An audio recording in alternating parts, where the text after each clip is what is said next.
Yo, YouTube, what is up? Right now, 25 back in on my co-host, Michael Fuentemania. Back up in parts unknown. What up, Marks? What's going on, guys? But you know what time it is. We're back again with another takeaway video. It's going to be our 2 takeaways from Friday Night Smackdown. Literally 4 things happen on the show. We're going to cover all 4 things, but only 2 of them are takeaways. So before we get into the video, I want to remind you guys, drop a like on this video, previous videos, hit the subscribe button, notification bell so you guys aren't missing anything. Follow the social media, Twitter, Instagram, Twitch, Mixer for the live streams. I'll pop on top of the screen. Appreciate you guys for watching. Let's get right into our 2 takeaways from the go-home edition of Friday Night Smackdown.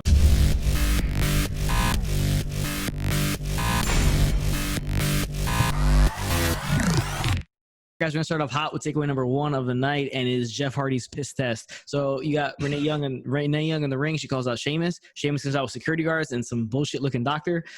Really bullshit looking doctor. Literally holding like a giant piss jar in his hand every time. Jeff Hardy comes out, and then Sheamus calls him a junkie and all stuff like that. And then he's saying that he has to take a piss test. Jeff Hardy's saying that he's gonna be a beacon of hope for everybody that deals with addictions and has demons and stuff like that. So more of the playing Jeff Hardy's real life substance abuse stuff into the storyline. They have a little black cover thing there for him to take a piss in, which he does. It's funny to see the way the camera work was when he was taking the piss. They zoomed in really tight on Sheamus and not show Jeff Hardy too much in the back. Jeff Hardy takes the piss. The doctor's holding this big piss container for ever. Obviously knew what was going to happen. Jeff Hardy grabs it, throws it in Sheamus's face, and Sheamus was pretty much barfing. Now, the funniest... Well, it was a lot of piss, too. It was a lot of piss, yeah. It was a lot, yeah. I think he had like a bag or something in the top of his pants or underneath his shirt where he was able to drain all that like apple juice or whatever it was. It was a lot of piss, boy. It's like you just had like a gallon of water for that piss. Yeah, big time. And then the funny part about this was that they said Sheamus says that it usually takes 24 hours to get a piss test and get the results. Literally right after the segment, it went to commercial break. They came back to Sheamus barfing or almost throwing up in the cleaning up his face. Cleaning up his face in the bathroom. Like, the doctor go take a damn shower, bro. Yeah, go take a shower. The doctor comes in and tells him the piss came back negative. So obviously it doesn't take it a full day for that to get our piss test to work out. But overall, the segment, I mean, it's like slapstick humor, it's just, throwing it in the face. It's something they would have done, years ago. Yeah. I don't have a huge problem with the segment. It was fine. Their match is coming up this Sunday, so we'll see what happens with that. But, they had piss and they threw it in the face. That is what it is. It was what it was. Yeah. Nope. There's not much more to say about it. Nah, I mean, it was a funny little segment. This whole thing has been kind of just like the more of the theatrics and try to build a feud up with them within 3 weeks or whatever it was. But I mean, it was fun. It was entertaining. It had the Vince Russo vibes and stuff. Like it's just a tad bit, especially when they told Renee Young to can you step away because he's getting stage fright. So it's like there's that stuff. I mean, it was all right.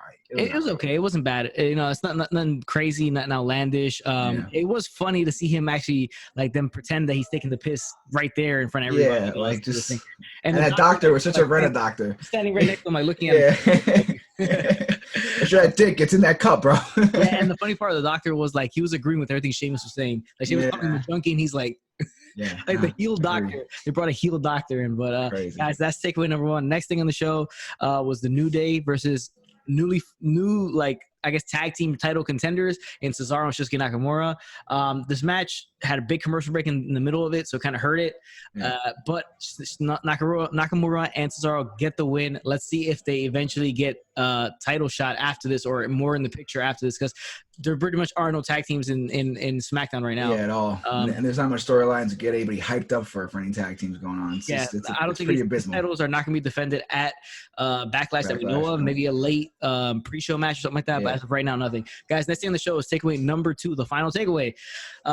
It is the Intercontinental Championship Tournament Finals, and it was between AJ Styles and Daniel Bryan. You knew what you were getting going into this, and it delivered on every single step of the entire match. Now, this hurts Randy and Edge at Backlash. They're the greatest match ever is titled. This is one of the best matches you will see on wrestling on TV anyways. On TV, not a pay-per-view. Yeah, this was a tremendous match.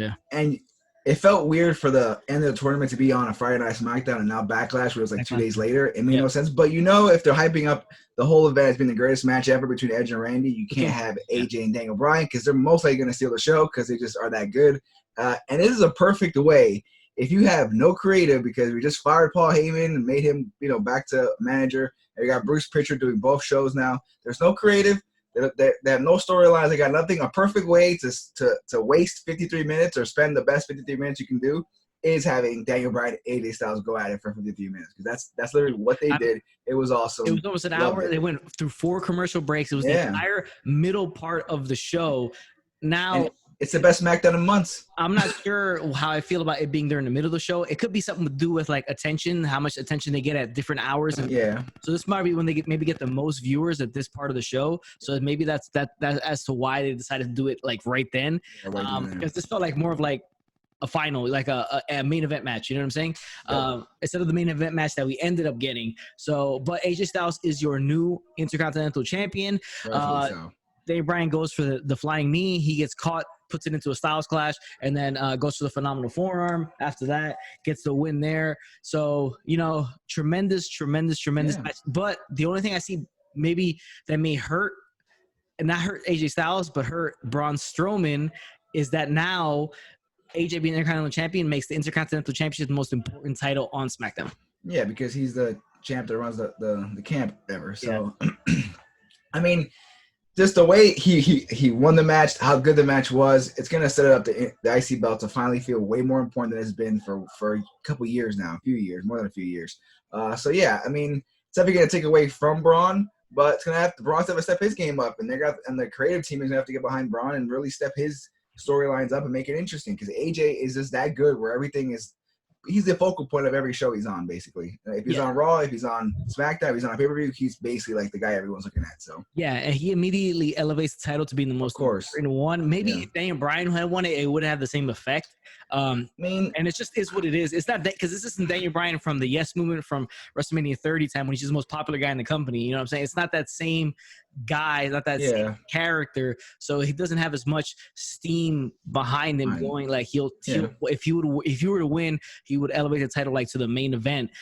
He can and he could, but I think just AJ being AJ, it's just takes to a whole nother level, and I think it does make it immediately it's the most important title, because you know what you're going to get from AJ, and he's been a tremendous champion or WWE champion. Now he's a Triple Crown winner because he won US heavyweight, and then now this if he wins the tag team title, he'll be a Grand Slam champion. But I thought this was tremendous match, one of the best matches you'll see on TV wrestling. Oh yeah, ever. Let's be for real. It's an amazing match, tremendous way to end the tournament. Not too sure, like I think it's more of like a statistical thing as to why they put it in the middle of the show, but it is what it is. We went through 4 commercial breaks. It was a long, really tremendous match. No, but it was just a great way to use up an hour, basically, because SmackDown sucks. Let's face it, and it just do that every week and it'd be way better than it's been for months. So well, that is a tremendous segue, because guys, let's take away number 2. We're gonna get to the next 2 things on the show, which sucked. Now, so next thing was Championship Celebration by Sasha Banks and Bayley, a week late after the fact. They could have done it on Raw or something like that, but whatever. And they got interrupted by Alexa Bliss, Nikki Cross, and they got interrupted on the Titantron by the iconic Billie Kay. And then, Alexa Bliss and Nikki Cross attack Sasha and Bayley. That's it. Nobody cares. The match is going to happen, but this did nothing to hype the match up or make it feel more important than it was. A total waste of time. Guys, at the end of the show, we saw Braun Strowman and the reuniting of Heavy Machinery. We saw Tucker back in. Tucky was back, man. Good to see Tucky back. He's been there for months. They're going against the boys, Dolph Ziggler, John Morrison, and The Miz. Like the 3 biggest douchebags. douchebags. So a 6-man tag. It was what it was. It's fine. At one point, he cuts to the back. You see Baron Corbin talking to Mandy Rose. This was stupid. I just thought that was dumb. Otis runs back there and beats up Baron Corbin, and then he ends up getting back in the match later on, and then they win the match. And literally Braun stole the match because he just ran into that. I think it was John Morrison, just threw him right into the damn hockey boards, and then just grabbed Miz and threw his ass in the hockey boards and threw him back in. He was like a monster. It was what it was. It was kind of dumb. Yeah, it's nothing really much going on. It's like you don't really care about the title at this point. His reign has been lackluster. Nothing really much going on to be excited about. The Bray was the only good thing about it, and that's over with right now. As of right now. They get the win, Heavy Machinery and Strowman. They do a little pose, and at the end, was Strowman is kind of looking at Otis in a weird way because he still has Money in the Bank. The handicap match is coming this Sunday. I believe Otis and maybe Baron Corbin will probably end up having a match. Most likely, they have this issue they're going in between them. Nobody really cares about that, though. Baron Corbin sucks. That's pretty much it. 2 good things on the show. Everything else was But it was what it was, guys. The shit that sucked, I think, was the celebration between Sasha and Bailey. They did nothing to hype the match or make anybody more invested in the match itself. And we're just going to see where this all goes, because now we have a smaller, tighter writing crew. They just, as I said earlier, Paul Heyman got moved back to just being the advocate for Brock Lesnar and not running Raw. They got Bruce Pritchard leading the whole writing crew and creative team. So hopefully they just get everything a little tighter, just smoother. Everything's kind of all over the place, and they don't have any direction. Hopefully they get a direction going.